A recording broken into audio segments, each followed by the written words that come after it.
DJ Uzi, DJ Uzi.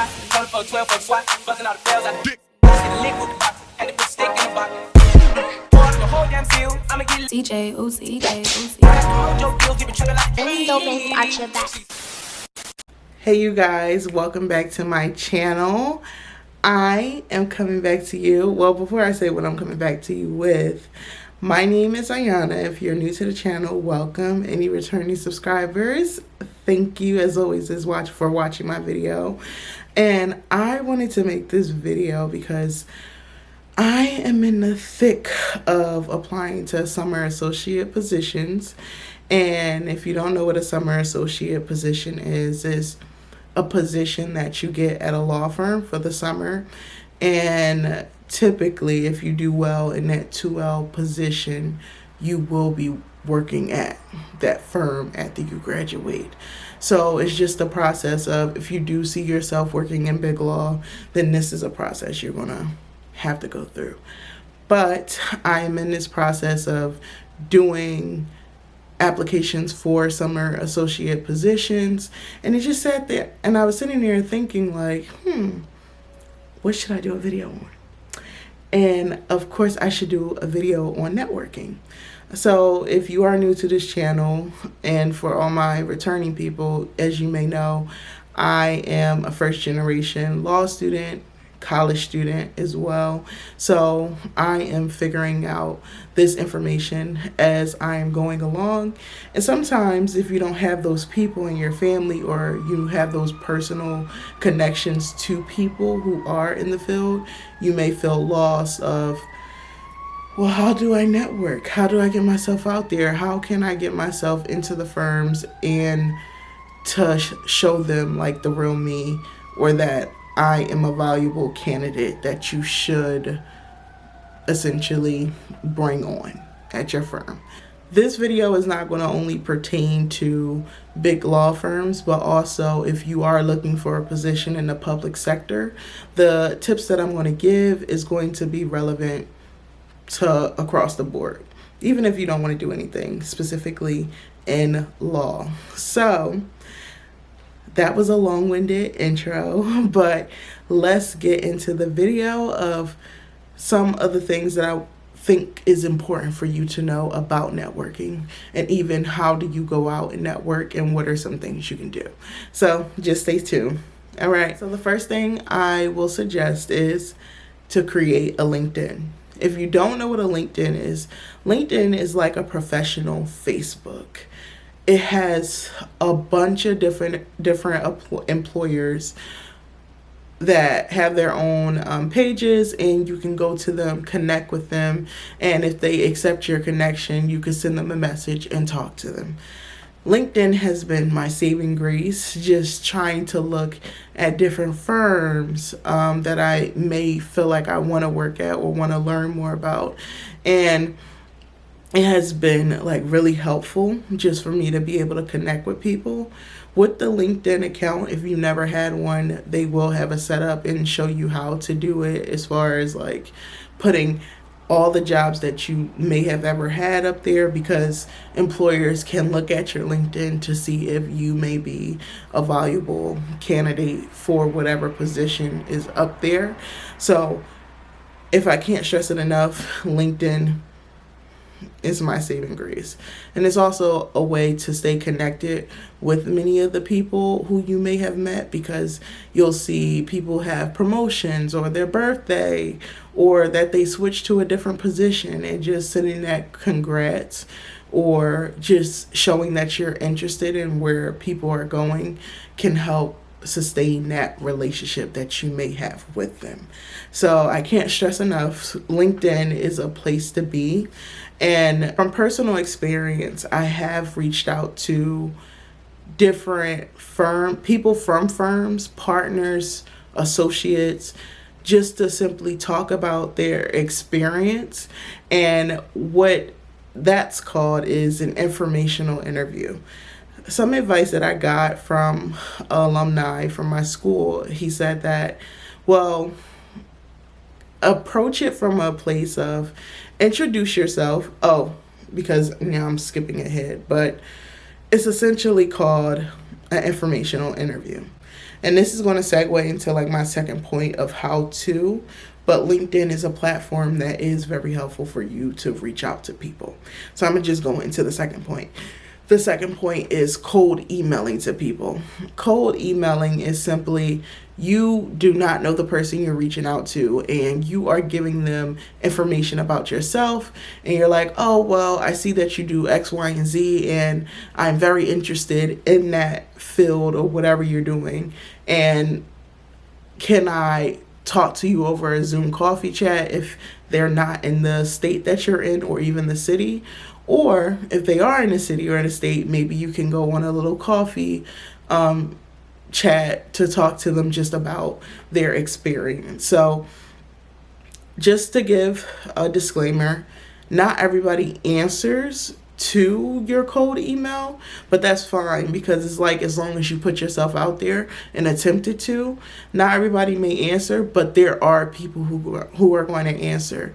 Something that I don't know how far you guys are in the process, but something that attorneys love to do is talk about themselves. So if you are going in there with just the ambition and just like, oh, I am interested in this field of law and I see that you're doing this and I see that you've done this for X amount of years and I would love to hear about your journey of how you got here. I'm telling chef's kiss, it gets them every time. It's like, no, that's not like a tactic, but like typically if you are interested in the type of work that somebody is doing, it is very good to hear about different people's journeys and to see how they got there, especially being a person who is a first generation, so you have no exposure really of what people do in these instances. So to take different tidbits from different people in the field that you're trying to go to is great because it's not only one way to get to a final destination. There's multiple things that you can do in order to get to where you want to be. And if you are talking to people who are in those positions that are in the places that you want to be, it's only going to contribute to your own success. So cold emailing. And if you want to know specifically what should you say in a cold email, start off by saying your name. My name is blank. If you're an undergrad, say I'm an undergrad from X, Y, and Z. If you're in law school, this is my year in law school and this is the law school I go to. And the same for undergrad. If you'll say what year you're in undergrad and what school you go to, say I'm interested in whatever practice group. If you are genuinely interested, say I'm interested in learning more about this practice group and I would love to talk to you because I see that you are working in this field and I would love to learn from you and just about your journey and how did you get to the point that you knew that you wanted to be a attorney in this field. I'm just going to use attorney in this sense because we're on a law page. But yes, cold emailing is a great thing to do because, again, people love to give advice to the next generation as well. And especially if you are within a minority group, minorities are a small percentage in the law field. So I feel like people in different minority groups feel the need to, give a helping hand because of the fact that they know that struggle trying to pivot into just the legal field in general. So if you haven't, go do your thing. There's no gatekeeping here because we need to make sure that we are continuously diversifying the legal field. So the next thing is when you are, so say your cold email went great, the person has reached back out to you and they're like, yes, I would love to do a virtual coffee chat with you. You are on the coffee chat, well, you're preparing for the coffee chat and you're like, man, what do I say? What questions do I ask? What you can do is, one, whenever you're meeting with someone, you should be trying to figure out what their bio is to learn as much about them in order to tailor your questions to things that can be substantive in the moment. So if, say for instance, say if you see something random like they like to play lacrosse and you so happen to be on a lacrosse team in high school or in college, that's like, what do you call it?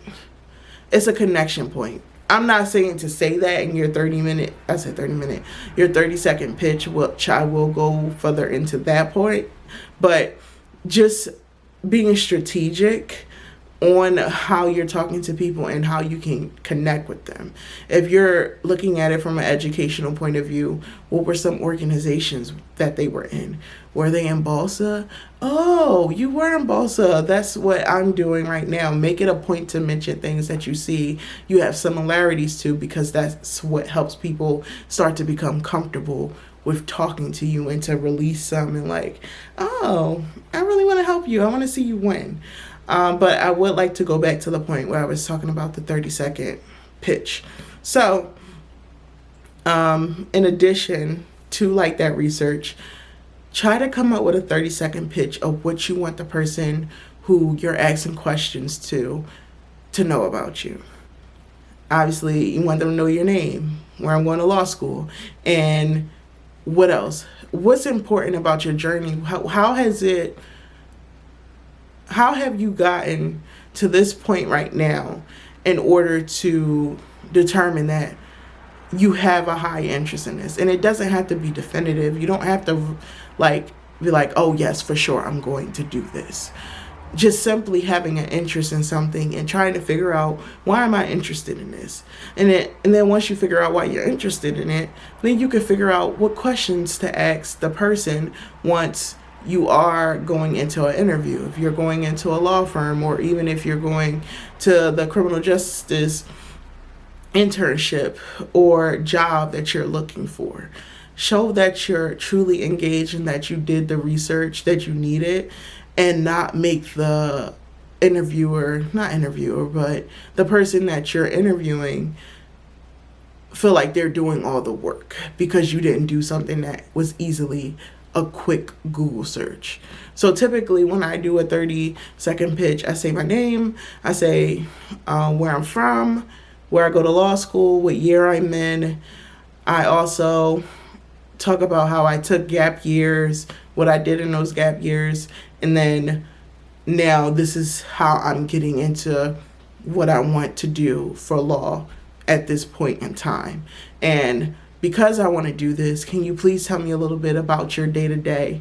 What is life like in this role as an attorney doing this type of law? Were there some things that surprised you about the field? Are there some things that are troubling? What are some big developments that you've seen in the field? And I've said several times on this page about entertainment law, and I know that AI is becoming really, really big in just like the legal world in general, and how it's starting to affect people's works. So if you can bring anything in about AI, I feel like everyone is very opinionated about it. And if you can get somebody going, talking, and show their passion and their interest, you definitely are a shoo-in. So definitely just try to think of those things and those questions when you are going in, doing research on the place where you would like to have a job at, and thinking like, trying to think of questions that probably come to your head like, oh, I wonder more about this. I wonder how court proceedings are in this environment, because court proceedings are not all the same. I went to a probate hearing and was surprised to see that it is not the same as at the state attorney's office. So definitely, for sure, asking those type of questions. So let's get into the next tip of what I think is important about networking. So also, there may be situations where you're not doing a cold email, but you may be going to a reception of where a lot of employers are, or even for firm specific, you're at a reception. How do you network if you're there by yourself? For the first time, has this been the first time? I'm not sure, but let's treat it like the first time. So typically when I'm going to networking events, I usually have people with me. You know, when you have that buddy, you feel comfortable, but that didn't happen this time. So I went to New York recently and visited a firm for a reception. At first I was going to talk myself out of it, and I was like, you know what? take a chance. If you want to practice in New York, you're going to have to go to New York and make contacts in New York in order to make those connections to show how serious you are. Not only familiar relationships are going to get you there. So I went there by myself, and I looked on the firm to find out quick facts about it and what different practice groups, and I just went in with my head up. I didn't know Summer Associates would be at the reception, but I did know that associates would be there, and I figured partners.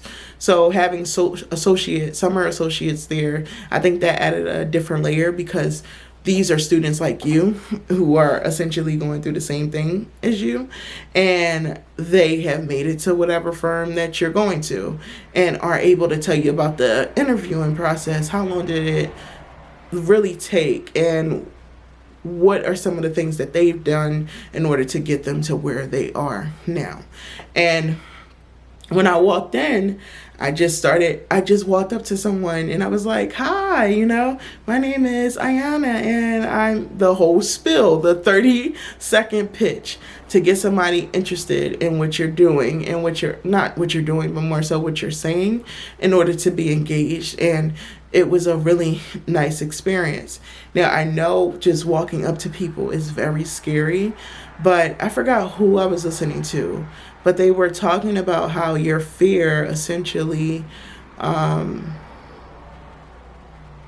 your fear is something you have an interest in. And once you go and take that leap to engage in that fear, you'll feel a sense of relief once you do it.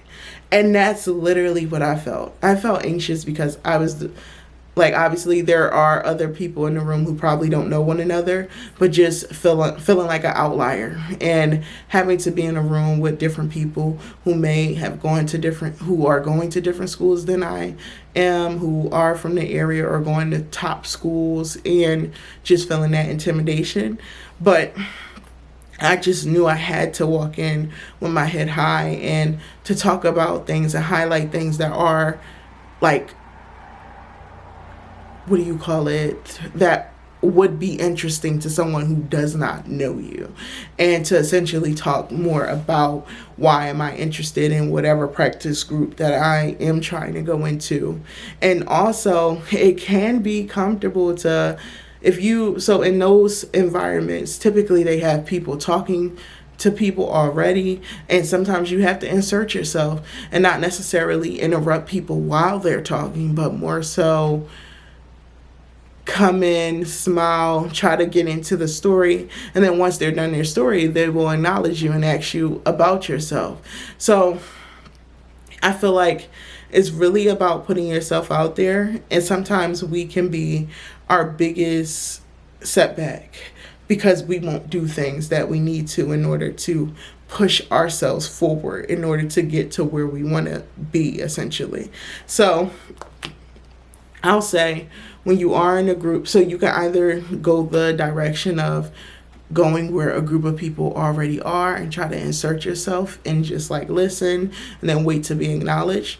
Or if you see somebody by themselves, and you could just go up and talk to them. I feel like when you are going to somebody one-on-one, that's more personal because you have the option and chance to have that one-on-one connection, and for somebody to have their full focus on you, rather than it feeling like, oh, I got to compete with my story with other people, So depending on who you are, if you feel more comfortable in group settings, then I would say try to approach groups. If you feel comfortable just being one-on-one, talking to people and want to get that connection, I would say go up to people who probably don't have really people around them.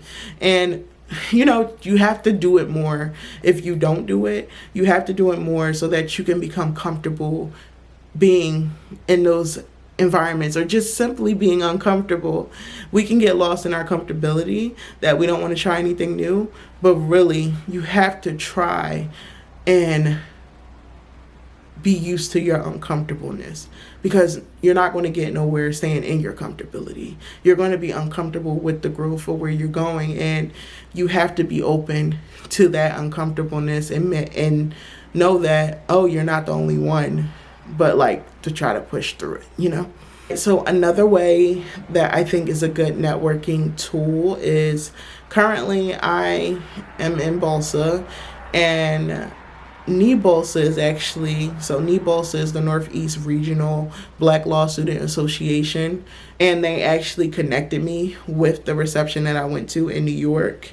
And I will say, connecting with your regional affinity groups will help you get connections because of the fact that they have so many connections with different affinity groups that they can get you to people who probably look like you and probably understand your experience in order to open doors for you and to tell you when positions open. And just giving that insight, being a person of color who has experienced it, and giving tips in that sense of, oh, okay, this is what we're doing. And somebody told me before, like as far as networking, to talk to the board of directors. Get yourself acquainted with them because you'll have a lot of opportunities in the end to know when they're having events such as like community service events or just events like a reception like I was talking about. So definitely get yourself acclimated in those spaces. And then also another way to be comfortable in those situations is attending the events that the affinity group actually puts on, because then you'll see essentially the same people who are coming. And those events are thrown for not only law students, but pre-law students as well. Because I'm telling you, law students like to help pre-law students and to give them as much advice as possible, especially, I'm telling you, first generation students, because of the fact that they know how hard it is to make those connections with people. And I know it seems scary because it's just like, even people have reached out to me and I've talked to them. Like, I'm very chill. Like, if you have any questions, there's no such thing as a dumb question. If you need somebody to talk to and need further advice, I'm here. Always reach out if you need to.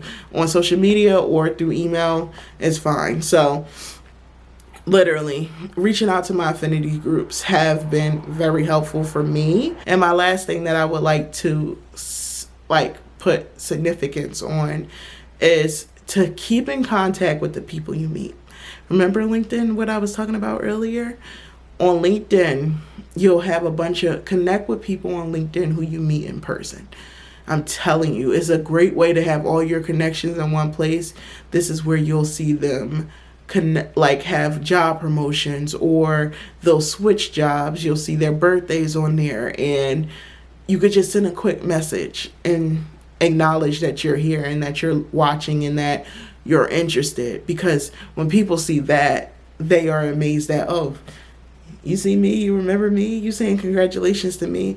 It's so simple to send a congratulations on your promotion, or I haven't seen you in a while, can we catch up? People like that, and that's what I'm trying to tell you guys. But that's all I have for this video about networking. I hope you are able to take something from this video and that it was helpful in any way. I'm trying, y'all.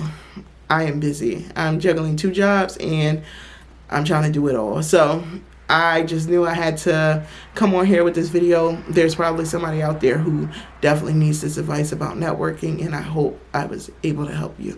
So thank you for watching my video, and I'll see you in the next one.